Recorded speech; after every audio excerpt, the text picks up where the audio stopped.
Hi there, welcome back. Today I'm chatting to an immensely interesting lady, Keeley, who is a third-generation psychic clairvoyant, and you've got us all on the edge of our seat here, Katie.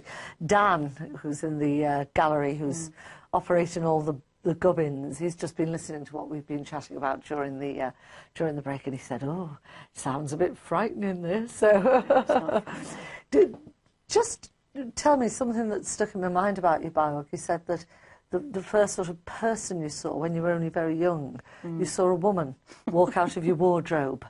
It was you my told mum's your wardrobe. Your mum's wardrobe? My bedroom was there, then it was my mum's, and then you walk round downstairs. And I always remember I got to the third step, and I just happened to look to the side to see this woman fully clothed, as you and I, walking out of a wardrobe. Yeah. So I screamed, ran down the stairs, and I said, "I've just seen somebody walk out of your wardrobe." And she just went, "Oh, that's Auntie so-and-so." Yeah, very matter of fact. Very matter of fact, and you weren't told to. So children of that age, and some of this age as well, you know, but that are being born now, because there are, I'm what I call an indigo child. So there are indigo children being brought up now, that children very quickly learn to not say anything. Yeah. Because if they're given the first instance where it's like, I felt really, as I was stupid, that I should have known it was Auntie so-and-so. Yeah. But I didn't. I just knew it was a fully clothed lady. And I'm logic just as you are logic. I am logic first. So my logic was, oh, goodness, what's that? Running down the stairs to my mum, that's Auntie so-and-so. And it was almost like brushed away, don't say anything else. Yeah. So I very quickly learned that people didn't talk about things. Did they not even talk about things in amongst themselves? Surely with your mum and maybe your nan or whoever. I was never privy to any of that. The only thing that I would say, I remember my mum doing some healing, because we were healers first, and I remember her palms being like circles, bright red circles on her palms when she'd come out and she'd finished. Right. Which I just was inquisitive and thought it was quite strange. And then when she passed, I found a massive box of people that she'd healed and she'd done readings for, and the thank you letters. And one guy was a gentleman who had MS, and she loved the cruises, my mum. Yeah. And she'd gone on this cruise, and he had MS and he was in a wheelchair, and he actually walked off the cruise without the wheelchair. Right. Here's a thorny one. Okay. Healing. Yeah. Great. And you were a healer as well. A natural healer. Yeah. Natural healer. What's the difference? Well, a lot of people do Reiki and they bring about their energy. I don't know any different. Yeah. Literally, I don't know any different. So with you, it's instinctive. Well, if I know I have to heal somebody, then my hands start. It's like electric pulses. Right. It's sort of like that, but coming that way, out that way. And then the very first time I did it, my daughter was screaming in pain, and my husband was upstairs, and he was getting quite agitated because she wouldn't take any medicine. She was a child that would never take medicine. And what was the matter with her? I can't even remember. But she was laid on the settee, and I just put my hands on her, and I just said a prayer. Yeah. Whoever's up there, my mum, anybody up there, just please, I need to quieten her down. And then all of a sudden, it was just like a tube running through the arms, and I could feel the energy coming down. Yeah. And then I was just sat watching television with her, and I could feel the energy coming through to her, but never said anything. And then, little by little, she calmed down and she stopped crying. And I said, "Are you all right now?" She said, "Yeah, I'm fine now." Wow. And with that sort of thing, you see, that sounds very, very like healing from Christians, Roman Catholics, Church of England, born-again Christians, that there is healing that happens in Christian spiritual churches. Healing, Spiritual. Yes, it's the same thing, yeah. So, do you feel that you're both plugging in to the same power source? Yeah, I do. And I remember one time I was giving healing to a girl in a hospice to give her time to say goodbye to people she had things to say. Yeah. And I remember waking up, and my hands were absolutely electric. Yeah. And I'd already seen her the night before, and I just said to my mentor, I rang her up and I said, "My hands are absolutely electric." She said, "You need to heal somebody. Who around you needs healing?" I said, "Well, I've got my friend in the hospice." She said, "Get down there immediately." Yeah. And she was open to healing, so I just put my hands on her. I was talking to her, and she already had a visitor, but the visitor didn't know that I was giving healing because I was just had my hands on her. Right. So I was just talking to her. Yeah. And this was 8:45 in the morning, and I just said to her, I've got to go out shopping, but I'll be round later to see you. I've got to see the kids. And then when I felt the sensation go, I said, I'll be back later. And I found out that she had visitors from 8:45 in the morning till 9 o'clock at night. Yeah. And it was to give her the energy to see all the visitors. And to say her farewells. Yeah. Now, in that instance, you gave her extra time to do what you feel she needed or wanted to do.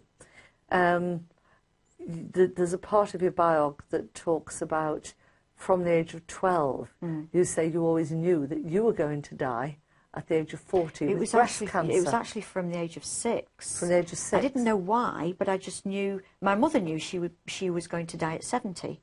Yeah. And the day before she was in hospital, I said, Mum, put your birthday cards up. And she went, no. And she put them face down, and she was dead in the morning on her birthday. Oh. And that, I mean, I knew from the age of 6.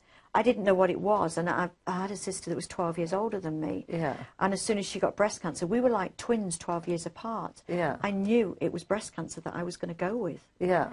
And so I had to get my breasts off in any way, shape or form, get them off. And the doctor knew that I was really serious. Yes. And about 3 years later, it actually came about, it was an operation in America where they could take the tissue out and put implants in. Yeah. So I went to the doctor. That's a bilateral mastectomy. Mastectomy, isn't it? Yeah. So I'm one of the first in the country to ever have it. And what, you see, if I was a doctor and you came to me and you said, I'm a clairvoyant, I'm going to get breast cancer, please remove my breasts, I'd say, whoa, no. You know, let's see the conclusive evidence of this. What did he do to find out that it was this, and if it wasn't right, if you were being fed a bum steer, it was self-mutilation, and also a great big drain on the National Health Service. Yeah, I agree. What did you do, or what did he do, to establish that you actually were at grave risk? At first, he said that I was too young. Yeah. What, in your early 30s? Yeah. And then when this came out, I went to the genetics hospital at Christie's. Yeah. So I'm like a guinea pig for them. And they actually had a look into my history. They couldn't get any evidence from my sister's breast tissue because somebody had put it in the wrong liquid. Right. There wasn't enough breast tissue to do any trials off. Yeah. And nobody was alive Yeah. for me to actually get anything off. Everybody Of course. died. Right, because there was only you and your sister, was there? I have another sister, but she didn't have the cancer. Right. So it has to be off someone who's passed with it. Oh, right. I see. And they weren't alive. Yeah. So the only way they could do it was to have the operation. Right. But when they did the operation and took the tissue away, they said that I would never have seen 40 because it was a particularly aggressive form of cancer that I would have got. Yeah. And I already had precancerous cells there ready and waiting to go. So they knew that you did. So after you'd had the operation, all the tests had been done. There was conclusive evidence that it was a good job you'd had the operation. Yeah. They said I would never have seen 40. Wow. How did that make you feel, knowing that you treated death? As soon as I had the operation, not even waiting for the results, as soon as I had the operation, it was like Christmas come early. It was as simple as that. Yeah. That's how long that was. That must have been 97. Gosh. Yeah, So I've had a lot of problems, but that's life deals. You know, life isn't how we always want it. Yeah. And I've had a lot of problems, and I'm due to go back in again. Yeah. Because unfortunately, when they took the last lot of implants out, because they were 10 years old, Yeah. I unfortunately got an infection. Oh. Yeah. That went round the body, not came out, that went Yeah. round the body, and I was 2 months in and out of hospital and a year out of my life, and unfortunately my body doesn't like these ones, so No. they've got to come out. Right.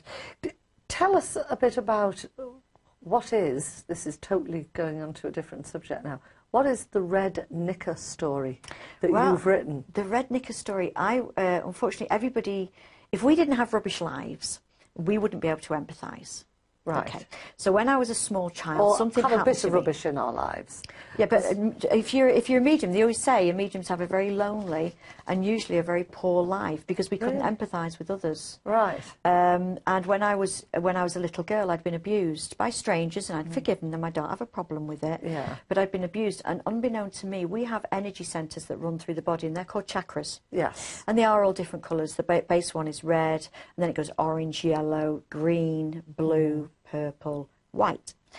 And unbeknown to me, because I had been abused, I had shut down that base chakra. Yeah. So I could never, I was very aware around men. In fact, I only married my husband of 27 and a half years. I only married him because the DJ, when I was dancing, because I wouldn't even look up, said, oh, he's all right. And I looked up and thought, oh, he's all right. He looks Italian. He looks lovely. From Liverpool. Yeah. And that's how I ended up getting married, having 3 wonderful children who all have the gift. And I went to, I was guided to go to this lady who I didn't know she knew my mum before me, and my friend of 11 years knew my mum before me. She didn't know she knew my mum until I brought out a picture. Right. They didn't know that both of them knew my mum. Right, right. And I'd been guided to them. Yeah. So she said, I don't do circles anymore. She said, but I'm being told to open a circle for you. What is a circle? A circle is where you go where there are people that have a gift, and you do meditation, and it brings the gift out more. Right. But it's closed. You have to be invited into it. Right. So she had been told by Spirit to open up a circle again for me, and she did that. And the very first meditation, she said, there's a lot of colours red. You've got 2 colours red in your meditation, your guided meditation. So you may be very assertive tomorrow, or an overload of red is aggression. You may be aggressive. What she didn't tell me and forgot to tell me, and you only saw her once a week, was that I would feel incredibly passionate. Yeah. 24 hours a day. So I was sleeping at 4:30 in the morning, couldn't sleep. Yeah. And what had happened was I didn't know there was a gentleman who used to come in our pool. Yeah. And he used to subliminally look at me and send messages to me. And I didn't know this till afterwards. Yeah. And when it happened, I was in the car park, just putting my old dog in the car. I'd done my class and my dog came with me everywhere, and I was lifting it and it was pouring it down, and this guy just happened, never knew him, and he just happened to sort of slow down and sort of look out of the car and then giggle at me, of which I didn't find really amusing because I was trying to get this dog in the car, but he was a member of and I was staff, so I had to be, very nice to him. And he'd done, he'd been in the pool and he'd just seen me, you see, and he was laughing at me. I didn't know that split second, Spirit would put his head on, saying to me, it's male. Yeah. But so what they did so that I'd recognise it was a male, shove his face. So for 24 hours a day, all I could think about was this guy. I was having dreams when I was sleeping at 4:30 about this guy. Yeah. I knew that if I did anything about it, it was spiritual.